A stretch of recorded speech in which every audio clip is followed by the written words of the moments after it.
आज की इस वीडियो में आपको बताऊंगा समय पूछने और बताने के तरीके। अगर आपको कोई कहता है कि 3:45 बजा है, 4:15 बजा है, 4:05 हुआ है या 4 बजने में 5 मिनट कमी है, इस तरह की सारी हिंदी जो हमें बोलते हैं, हम उसे इंग्लिश में कैसे बोलेंगे, आज मैं आपको वही चीज़ बताऊंगा। तो वीडियो को अंत तक जरूर देखिएगा।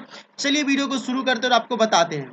देखिए, अंग्रेजी में समय जो होता है अलग अलग तरीकों से पूछे जा सकते हैं। जैसे आपको कोई कहेगा कि what is the time now, आप व्हाट इज द टाइम भी बोलेंगे तो भी काम चलेगा। व्हाट टाइम इज इट, या फिर आप कहेंगे time please, have you got the time, do you have the time. इन सभी का मतलब होता है कि टाइम बताइए या आपके घड़ी में कितना बजा है। आप मतलब इससे जो रिलेटेड जो हिंदी वर्ड होता है मैं आपको बता दूं, उसका मतलब होता है कि समय क्या हुआ है। चलिए मैं आपको बता दूं, इसका कुछ नोट है। नोट क्या है? समय बताते समय जब मिनटों की संख्या 5, 10, 20, या देखिए 15 नहीं है, 5, 10, 20, 25, उसके बाद 30 भी नहीं है, 35, 40, उसके बाद 45 भी नहीं है, 50, 55, तब अंग्रेजी में मिनट्स वर्ड का प्रयोग नहीं होता है।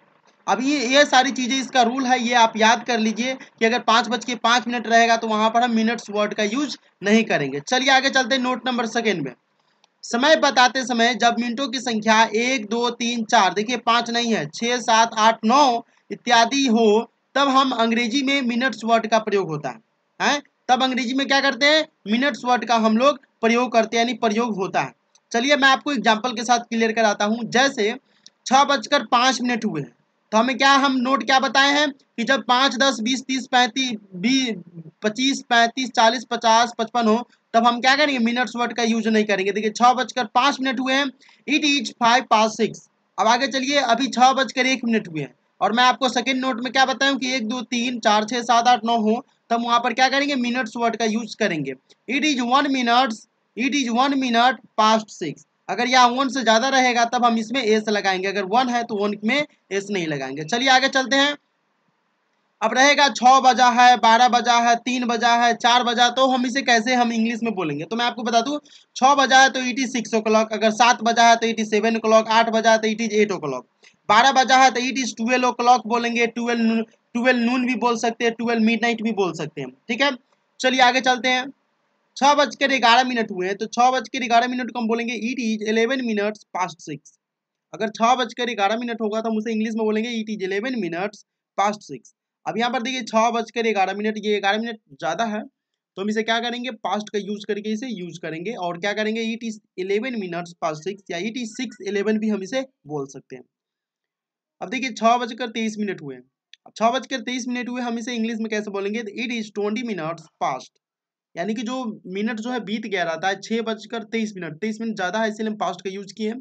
इट इज 23 मिनट्स पास्ट 6, या इट इज 6:23 ऐसे लिखा जाता है। चलिए आगे चलते हैं। 6:30 बजे हैं, तो 6:30 को हम इंग्लिश में बोलेंगे इट इज 6:30।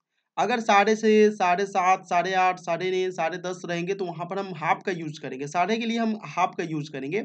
या फिर आप लिखने के क्रम में आप ऐसे लिख सकते हैं, इट इज 6:30 लिख सकते हैं। बोलने के क्रम में इट इज 6:30, 7:30 बजे हैं तो इट इज 7:30 बोलेंगे। चलिए आगे चलते हैं। अब रहेगा 7:15 बजा है, 8:15 बजा है, 9:15, 10:15, इस तरह से जो टाइम होते हैं उसको कैसे करेंगे? तो हम सवा के लिए हम क्वार्टर का यूज करते हैं। जैसे 7:15 बजा है, it is quarter past 7, quarter का भी यूज करते हैं और पास्ट का भी यूज करते हैं, क्योंकि 15 मिनट बीत गया है तो बीते हुए समय में हम पास्ट का यूज करेंगे। इट इज क्वार्टर पास्ट 7, या इट इज 7:15 ऐसे लिखा जाता है। 8:15 बजे है, इट इज क्वार्टर पास्ट 8। अगर 9:15 रहेगा तो इट इज क्वार्टर पास्ट 9। 10:15 रहेगा तो इट इज क्वार्टर पास्ट 10। अब चलिए, अब रहेगा कि 6:20 हुए, यानी 6:20 हुए, तो हम उसे कैसे बोलेंगे? तो 20 मिनट ज़्यादा हुआ है तो हम यहाँ उसमें बोलेंगे इट इज़ 20 पास्ट 6, या इट इज़ 6:20 भी बोल सकते हैं। 6:40 हुए हैं तो हम उसे क्या बोलेंगे? इट इज़ 40 पास्ट 6, या इट इज़ 6:40 ऐसे लिखा जाता है, और इसे बोला जाता है इट इज़ 40 पास्ट 6। हम इसमें मिनट का प्रयोग नहीं करेंगे। चलिए आगे चलते हैं। 6 को 5 मिनट कम है, यानी 6 बजने में 5 मिनट कम है, तो हम उसे कैसे इंग्लिश में बोलेंगे? तो इट इज 5 to 6, यानी 6 बजने में 5 मिनट कमी है, तो हम कमी के लिए, यानी कम जो रहेगा वहां पर हम क्या करेंगे? टू का प्रयोग करेंगे, और ज्यादा रहेगा तो हम वहां पर पास्ट का यूज किया, यानी 6:40 मिनट ज्यादा हुआ था इसलिए हम पास्ट का यूज किए हैं। अगर कम है तो हम यहाँ पर क्या किए हैं? टू का यूज किए हैं। तो 5 को 5 मिनट कम है, यानी 5 बजने में 5 मिनट कम है, तो हमसे क्या बोलेंगे? It is 5 to 5। अगर 6 बजने में 6 मिनट कम है तो हम क्या बोलेंगे? It is 6 to 6। इस तरह से हम इसे इंग्लिश में बोल सकते हैं। चलिए आगे चलते हैं। नोट, जब समय बाकी यानी कम हो तब हम टू का प्रयोग करते हैं, तथा जब बीत गया हो तब हम पास्ट का प्रयोग करते हैं। ठीक है, मैंने आपको ऊपर बता दिया है। अब देखिए 7 बजने में 2-4 मिनट कम होने पर हम वहाँ पर बोल सकते हैं इट इज़ नियरली 7 या it is coming up to 7 या इट इज जस्ट बिफोर 7 भी बोल सकते हैं वहाँ पर। अभी होता है कभी कभी ऐसा समय बताने के लिए हो जाता है यूज की 7 बजने में 2-4 मिनट कम होता है, तो हम वहाँ पर बोल सकते हैं it is nearly 7, it is coming up to 7 या इट इज जस्ट बिफोर 7। तो आप इस तीनों में से कोई भी यूज कर सकते हैं। चलिए आगे बताते हैं। 7:02-4 हो जाने पर हम यहाँ पर बोलेंगे, तो ये तो जिसका हो गया, एक और इसका इंग्लिश है, it is after 7, it is just passed 7, it has just turned 7। अब ये 2-4 मिनट कम के लिए यहाँ पर यूज करेंगे, और 2-4 मिनट ज़्यादा हो जाने पर हम यहाँ पर बोलेंगे it is after 7, it is just passed 7, it has just turned 7। चलिए आगे चलते हैं। उक्त दोनों परिस्थिति में यानी सात में 2-4 मिनट कम या ज्यादा हो, तब हम इस सब का बोर्ड मतलब ये जो वर्ड है, ये सेंटेंस जो है, इस सेंटेंस का यूज कर सकते हैं। मतलब ये दोनों का एक मास्टर ट्रिक है।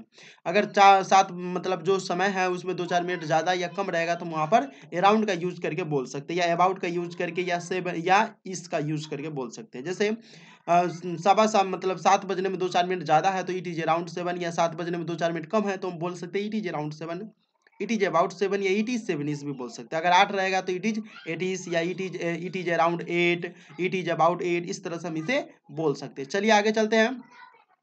निश्चित समय के बजाय जब हम सुबह, दोपहर, आज, परसों इत्यादि कहते हैं, तब हम अंग्रेजी में निम्न शब्दों का प्रयोग करेंगे। यानी कि सुबह में रहेगा तो इन द मॉर्निंग, दोपहर में इन या एट भी लगाता है, लेकिन ग्रामेटिकली रूप में इन गलत होता है। स्पोकन में आप इन बोलेंगे तो भी चल जाएगा, लेकिन ग्रामेटिकली रूप में एट आफ्टरनून होता है। शाम को हम कहेंगे इन द इवनिंग, रात में रहेगा तो एट नाइट। आज सुबह को हम दिस मॉर्निंग कहेंगे, और आज दोपहर रहेगा तो दिस आफ्टरनून कहेंगे। और उसी तरह से आज दोपहर के बाद हमें दिस आफ्टरनून के बाद हम चलते हैं आगे। आज शाम रहेगा तो दिस इवनिंग, जल्दी रहेगा तो जल्दी को इंग्लिश में कहेंगे यर्ली। उसके अलावा देर सुबह रहेगा तो लेट मॉर्निंग। उसके बाद है कल सुबह, यानी जो कल सुबह बीता हुआ है उसे हम स्टरडे मॉर्निंग भी कहेंगे। और कल सुबह आने वाला जो रहेगा हम उसे टुमारो मॉर्निंग कहेंगे। आज रात, आज रात जो रहेगा, अगर समय बताते हैं किसी को कि कब आओगे, तो आज रात को तो वहाँ पर बोल सकते हैं टू नाइट। कल रात बीती हुई, यानी कि मैंने कल रात को यहाँ पर आया था, तो यहाँ पर आप कह सकते हैं कि लास्ट नाइट। कल रात आने वाला रहेगा तो हम टुमारो नाइट बोलेंगे, यानी कि मैं कल आने वाला हूँ, तो वहाँ पर आप बोल सकते हैं टुमारो नाइट।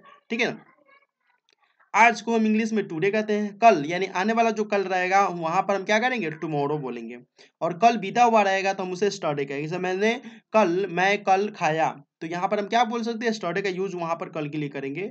अगर मैं कल खाने वाला हूं तो वहां पर हम यूज करेंगे टुमारो। अब यहाँ देखिए परसों है, परसों को इंग्लिश में जैसे परसों रहेगा बीता हुआ परसों, जैसे होता है, जैसे परसों मैंने वहां पर गया था, यहाँ पर गया, तो इस तरह की जो सेंटेंसेस हो गए हम उसे बोलेंगे द डे आफ्टर स्टरडे। अब परसों जो है आने वाला रहेगा तो हम उसे बोलेंगे द डे आफ्टर टुमारो। अब पिछले रविवार, जैसे पिछले रविवार को मैं वहां गया था तो क्या करेंगे, लास्ट संडे। पिछले सोमवार को तो लास्ट मंडे, पिछले मंगलवार को तो लास्ट ट्यूसडे बोलेंगे। अब पिछले से पिछले रविवार को हम बोलेंगे the Sunday before last, the Sunday before last, यानी पिछले से पिछले रविवार, यानी कि 2 सप्ताह हो गया, उसको हम बोलेंगे द संडे बिफोर लास्ट। उसके बाद है अगले रविवार को हम बोलेंगे नेक्स्ट संडे, यानी अगले रविवार यानी जो आने वाला संडे उसे नेक्स्ट संडे बोलेंगे। अगले से अगले रविवार को हम बोलेंगे ए वीक नेक्स्ट संडे। चलिए हम कुछ और है, एएम बीएस पीएम। अब एएम का और पीएम का जो सबसे पहले आप फुल फॉर्म जान लीजिए। एएम को हम बोलते हैं एंटी मेरिडियम, यानी रात 12 बजे से दोपहर 12 बजे के बीच की जो समय रहता है हम उसे एएम बोलते हैं। और पीएम जो होता है पोस्ट मेरिडियम, दोपहर 12 बजे से रात 12 बजे के बीच के जो समय रहता है उसे पीएम में हम यूज करते हैं। देखते हैं घड़ी में जो है एएम और पीएम का यूज रहता है, तो एएम और पीएम का मतलब आप समझ गए। आज हम आपको कुछ और भी चीज बता दें। दोपहर 12 के साथ हम नून, तथा रात के 12 के साथ हम मिडनाइट का प्रयोग करते हैं, यानी मिडनाइट का प्रयोग किया जाता है। तो ये बहुत ही इंपॉर्टेंट चीज थे। और अगर आपको इस वीडियो से कुछ सीखने को मिला है तो इस वीडियो को लाइक करें। बहुत ही ज़्यादा मेहनत लगता है इस वीडियो को बनाने में, सो एक लाइक जरूर करें।